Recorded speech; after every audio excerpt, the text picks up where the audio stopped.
नमस्कार. तर 12वीची परीक्षा झाली आणि आता डोळ्यासमोर एकच मोठा प्रश्न आहे. पुढे काय? हो ना, डोक्यात एकदम गोंधळ उडतो. आणि हे साहजिकच आहे, कारण बघा, हा निर्णय फक्त एका कोर्सपुरता नसतो, तर हे आपल्या संपूर्ण करिअरचं पहिलं आणि सगळ्यात महत्त्वाचं पाऊल असतं. म्हणूनच चला, या मोठ्या निर्णयाचा गुंता सोपा करूया आणि एक स्पष्ट मार्ग शोधूया. हो, तोच प्रश्न. सायन्स घेऊ की कॉमर्स? की आर्ट्समध्ये काहीतरी वेगळं करू? किंवा मग आजकाल जे नवीन कोर्सेस आलेत तिकडे वळावं? अरे बापरे, इतके ऑप्शन्स आहेत की अक्षरशः डोकं चक्रावून जातं.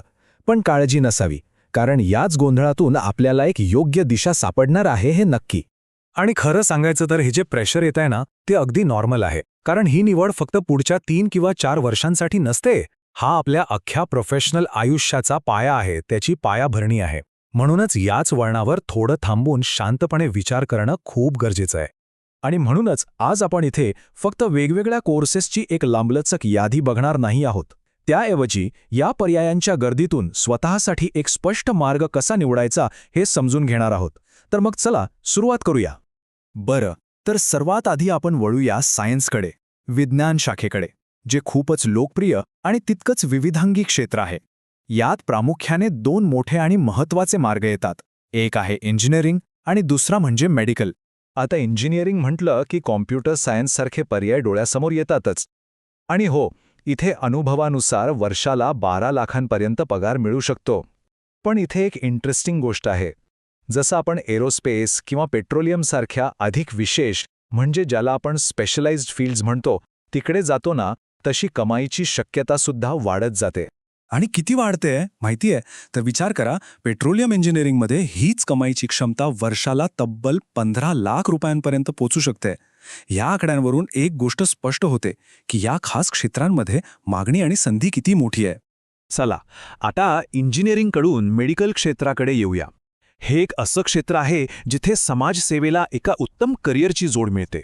अर्थात MBBS हा सर्वात प्रसिद्ध मार्ग आहेच, पण त्यासोबतच डेंटल सर्जरी म्हणजे BDS किंवा फार्मसी, नर्सिंग, आरोग्यसेवेच्या अशा प्रत्येक विभागात खूप चांगल्या संधी उपलब्ध आहेत. आणि पगाराच्या बाबतीत बोलायचं झालं तर MBBS हे टॉपला आहे. इथे कमाईची क्षमता वर्षाला 20 लाख रुपयांपर्यंत जाऊ शकते. यावरून वैद्यकीय क्षेत्रात जे समर्पण लागतं त्याचं फळ किती मोठं असू शकतं हे स्पष्ट दिसतं. बरं, सायन्सनंतर आता आपण वळूया कॉमर्स आणि आर्ट्स या शाखांकडे. ही दोन्ही क्षेत्र व्यवसाय, फायनान्स आणि क्रिएटिव्हिटी म्हणजे सर्जनशीलतेच्या जगात प्रवेश करण्यासाठी उत्तम दरवाजे उघडतात. कॉमर्समध्ये BCom हा एक भक्कम पाया आहे, यात शंका नाही. पण ज्यांना या क्षेत्रात खरंच एक मोठी झेप घ्यायची आहे, त्यांच्यासाठी चार्टर्ड अकाउंटन्सी म्हणजे CA किंवा कंपनी सेक्रेटरी म्हणजे CS सारखे प्रोफेशनल कोर्सेस आहेत. हे कोर्सेस कमाईची शक्यता थेट एक वेगळ्याच लेव्हलवर नेऊन ठेवतात. आणि तुम्हाला आश्चर्य वाटेल, पण एक यशस्वी CA वर्षाला 20 लाख रुपयांपर्यंत कमवू शकतो. हे आकडे थेट MBBS डॉक्टरच्या कमाईच्या बरोबरीचे आहेत. यावरून एक गोष्ट तर नक्की कळते की प्रोफेशनल क्वालिफिकेशनचं महत्त्व किती जास्त आहे. अनेकांना वाटतं की आर्ट्स म्हणजे फक्त कला, पण तसं अजिबात नाही. उलट यामध्ये अनेक जबरदस्त करिअर ऑप्शन्स दडलेले आहेत. समजा जर आकडे आणि समाजकारण यात रस असेल तर अर्थशास्त्र आहे.